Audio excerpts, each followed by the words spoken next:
I'm grateful for the invitation to participate in the World Summit 2022 for Peace in the Korean Peninsula by Dr. Thomas Walsh, Chair of the Universal Peace Federation, founded by the late Reverend Sun Myung Moon and Dr. Hak Ja-moon.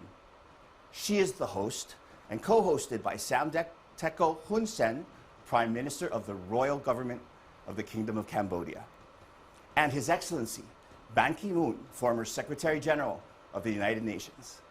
The dream of a reunified Korea, initiated by their visit in Pyongyang, is pursued with passion and perseverance in this Mandela decade for peace, as we recall his mantra, "Our common humanity demands that we make the impossible possible."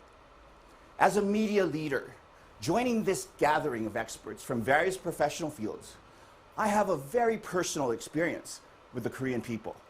When I was 8 years old, I attended a joint rally for freedom in Korea and in the Philippines at Madison Square Garden, led by none other than Kim Dae-jung and my father, Hierson Alvarez, leading the democratic opposition in exile, while my mother was collaborating with Duk Hyung-yu, Korean president of the Seoul Institute of the Arts, in La Mama Theater in New York City for arts education. I have confidence that media has a vital role to play in our common vision of a peaceful, healthy, and sustainable world.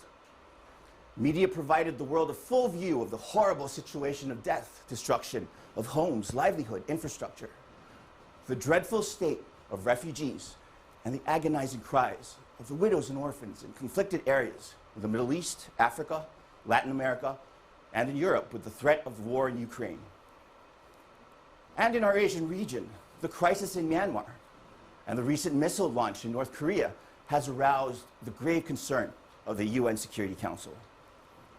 Likewise, it is also media reportage of the peaceful overthrow of the dictatorship in the Philippines via a people prayer power bloodless revolution that restored democracy.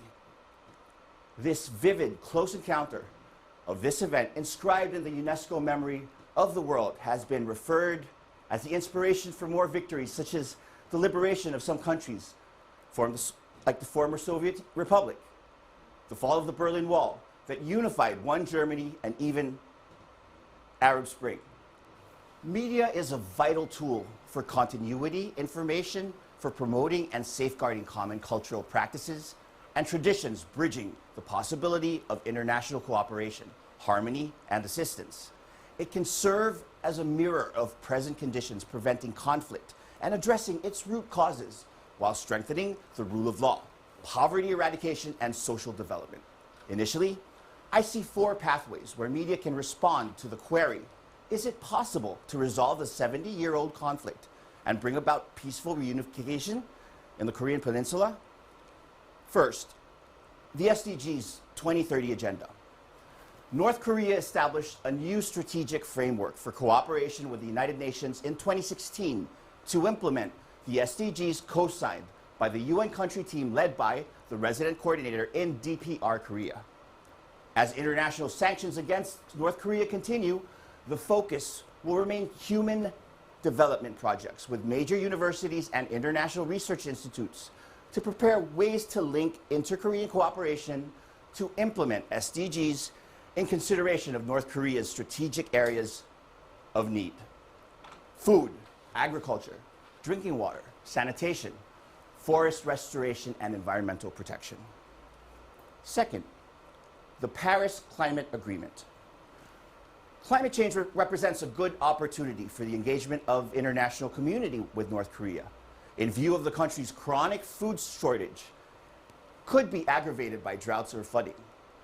The COP meetings is a framework of bridge collaboration on issues of protecting the carbon sinks, the oceans, and the forest, providing access to the green technology transfer to facilitate of clean alternative energy.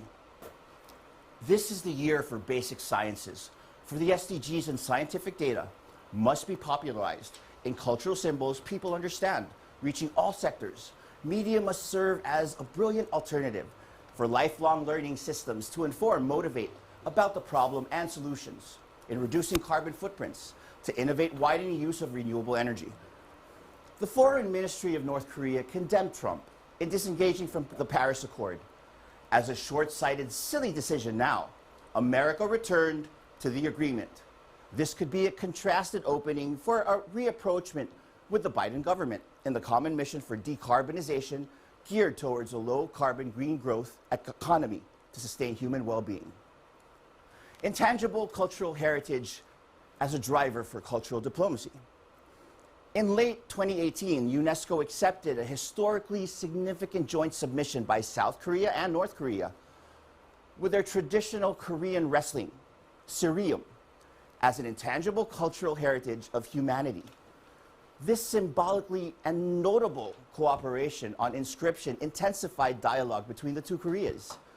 Further steps will include collaboration on inscribing of the Demilitarized Zone, or the DMZ, which remains almost untouched since the Korean War and hosts about 1,000 endangered species. As another joint intangible cultural heritage element, South Korea hosts the International Information and Networking Center for Intangible Cultural Heritage in the Asia-Pacific region. Permission to merge applications from two countries into one was given as an exception, serving as an excellent example of how UNESCO functioned as a platform for cooperative public diplomacy. Fourth, culture as a catalyst for effective communication. Telenovelas and films including different artistic disciplines reflecting the value of kinship, family reunion, and solidarity can touch hearts and forge the collective voice of citizenry to push government action towards peace. Korea's creative industry in cinematic and broadcast dramatic expressions are now recognized globally.